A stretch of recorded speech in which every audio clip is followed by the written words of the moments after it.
নেশাগ্রস্ত অবস্থায় আবারও সাইফ আলী খানকে পিটিয়ে হাসপাতালে পাঠিয়েছেন তার স্ত্রী কারিনা কাপুর খান।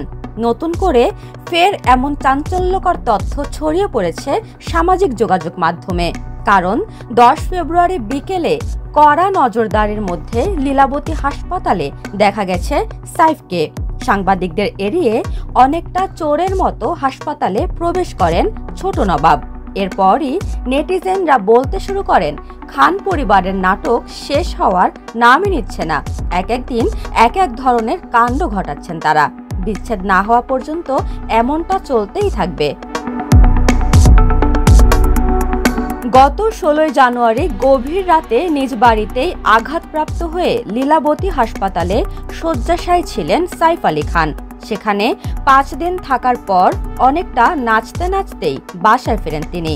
এ নিয়ে অনেকে সরাসরি প্রশ্ন তোলেন, 6 বার ছুরির কোপ খাওয়ার পরও মাত্র 5 দিনেই কিভাবে সুস্থ হলেন সাইফ? কেউ কেউ আবার এক ধাপ এগিয়ে ঘটনাকে সাজানো নাটক বলেও ব্যাখ্যা দিয়েছেন। অনেকে আবার কারিনাই এই ঘটনা ঘটিয়েছেন বলে দাবি তোলেন।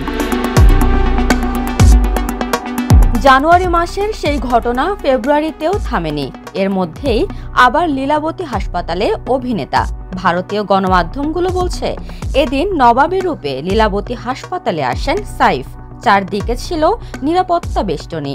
এর আগের বার হাসপাতাল থেকে বাড়িতে ফেরার পথে সাংবাদিকদের অভিবাদন জানিয়েছিলেন নায়ক। তবে এবার গণমাধ্যম এড়িয়ে হাসপাতালে ঢুকেছেন তিনি। এদিকে হাসপাতাল কর্তৃপক্ষের দাবি, নতুন করে কোনো খারাপ কিছুই ঘটেনি সাইফ আলী খানের সঙ্গে। রুটিন চেকআপে এসেছিলেন তিনি। চিকিৎসকরা তাকে চেকআপ করে আপাতত বিশ্রাম নিতে বলেছেন। 2012 সালে ভালোবেসে বিয়ে করেছিলেন সাইফ কারিনা। তৈমুর এবং জেহ 2 সন্তানকে নিয়ে তাদের সুখের সংসার। তবে বর্তমান সময়টা মোটেও ভালো যাচ্ছে না তাদের। থাকছেন না এক ছাদের নিচে। এমনকি স্বামীর সাথে হাসপাতালে যাওয়া কিংবা কোনো অনুষ্ঠানেও দুজনকে একসাথে দেখা যায়নি। উপমা রায়, সোনালী নিউজ, ঢাকা।